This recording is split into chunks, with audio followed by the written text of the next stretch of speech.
Welcome back. Anti-Semitism continues to surge around the world as the war between Israel and Hamas rages on.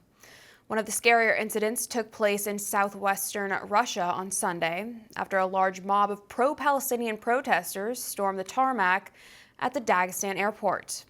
According to multiple reports, they flooded the runway after they got word that a flight was landing from Tel Aviv, Israel. In the videos, you can see the mob storming towards the plane while yelling Allah Akbar. Watch.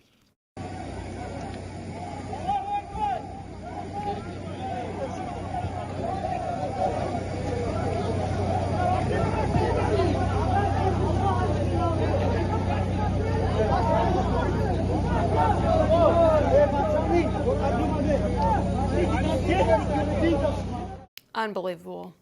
Meanwhile, back here in the U.S., several thousand pro-Palestine protesters took over New York City's Brooklyn Bridge on Saturday. According to videos circulating on social media, the Hamas sympathizers can be heard chanting slogans like "From the river to the sea, Palestine will be free." The mob was also seen carrying signs that read, "Zionism is terrorism and Biden is funding genocide." Take a look.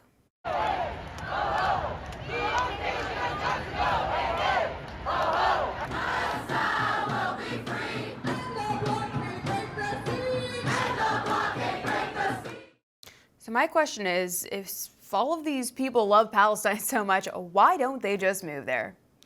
Steve Slepcevic joins me now to discuss this, managing partner and disaster response coordinator at Strategic Response Partners. Steve, thanks for being with us today. It's great to have you.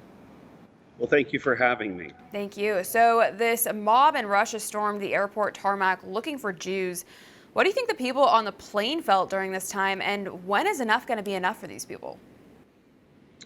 Well, I think of course, the people on the plane are going to be terrified. But this signature is very common with what you saw during the BLM movement, right? The orchestration from organizations that are funded by Soros is where this is coming from, if you ask me. Yeah. Because as we saw when we were boots on the ground during the riots that were happening, the cameras were actually capturing the different areas of how these people were moving, calculated and very well funded and organized to make these movements so that the optics would come out and further divide a country and a nation and the globe, just all of it. If you look at it, it's started with the black versus white, cops, defund, that whole movement. It was vaxxed, unvaxxed. Now it's Muslims versus Christians. And again, the more divisions causing collapse of these sovereign free nations. So, this is all orchestrated. Yeah, I certainly feel that you are correct on that. It does seem that way to me. It just seems like this is, turning into the same thing we saw with BLM protests, as you said, just a few years back. Now, meanwhile, over in Brooklyn, several thousand pro-Palestine protesters took over the Brooklyn Bridge. And, I am all for free speech, right, and the right to protest, but these rallies are really getting dangerous. Is that the goal here? Is that what they want here? Are the people funding these ongoing protests here? And why won't Biden condemn any of this? Why won't Biden do anything? Look at Afghanistan. Look at our southern borders, right? Look at this entire process.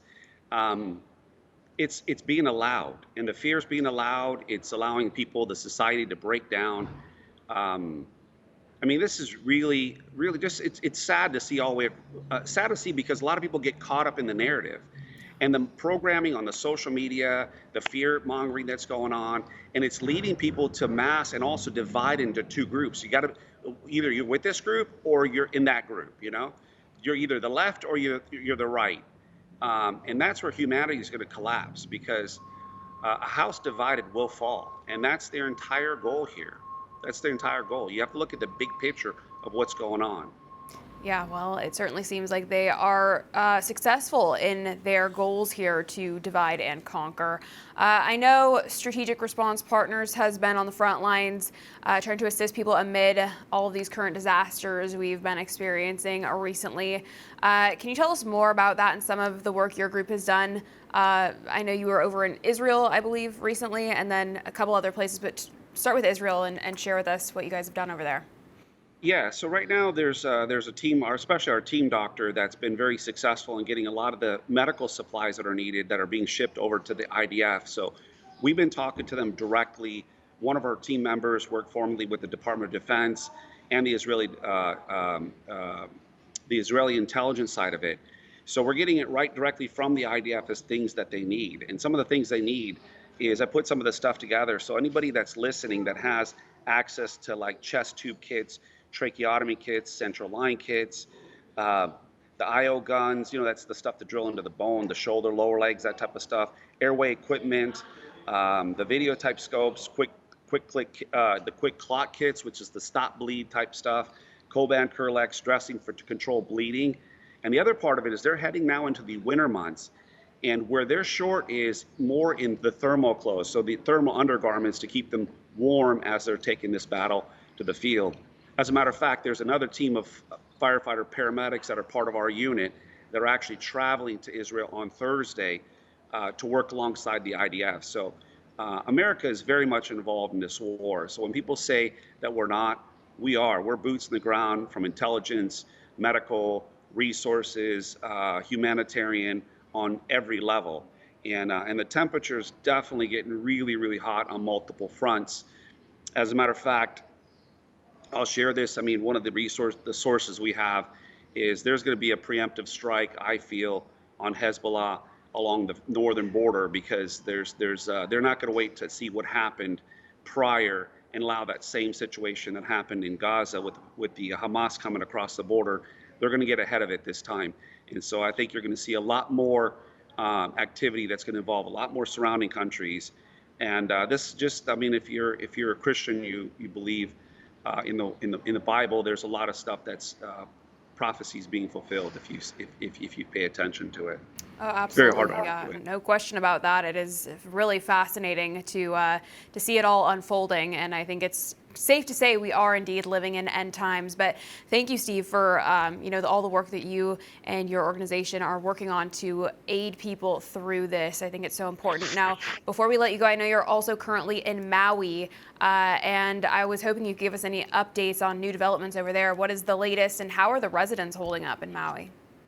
Yeah, well, listen, they're going to deal with an environmental disaster here because the Lancet issued a health report that shows anybody within a burn zone, and this is really not a wildfire. This is a structure fire. This is a major structure fire, and 55-kilometer basis around that zone.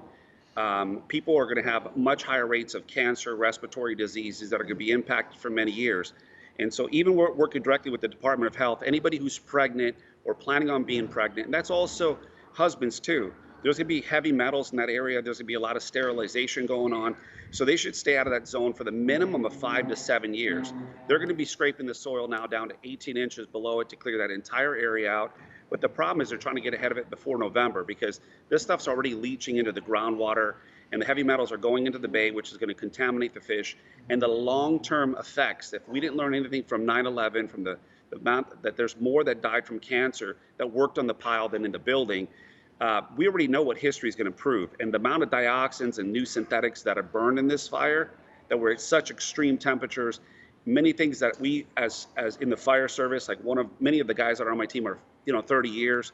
Some are arson investigators, some are counter-terrorism. The stuff that we see is not normal. It's not.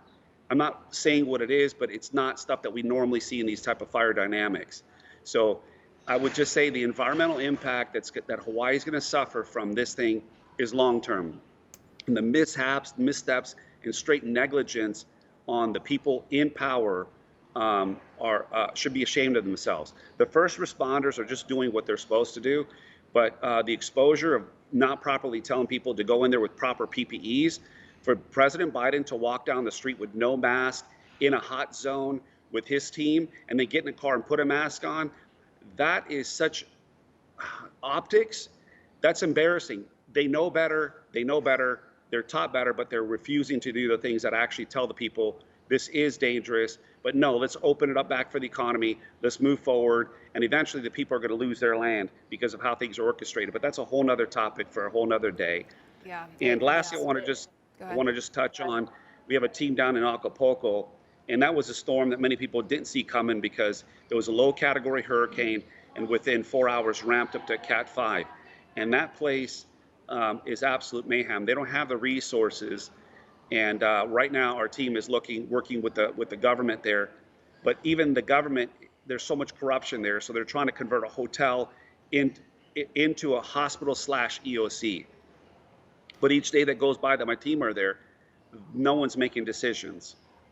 So I'm seeing more and more of this across the world. So all I can say to your viewers is have a plan. Get a plan, a disaster plan, because nobody's coming for you. Get Very EMT solid training, advice. first aid. No one's coming for you. You're going to be on your own. No one's coming for you. So that's why it's more important now than ever to really just turn to Jesus, because this is clearly a spiritual battle and he is really the only one that can save us. No man is going to do it. Steve, we're all out of time for today. Thank you so much for joining us. I really appreciate all that you're doing. Take care. No worries. Take care. Thank you.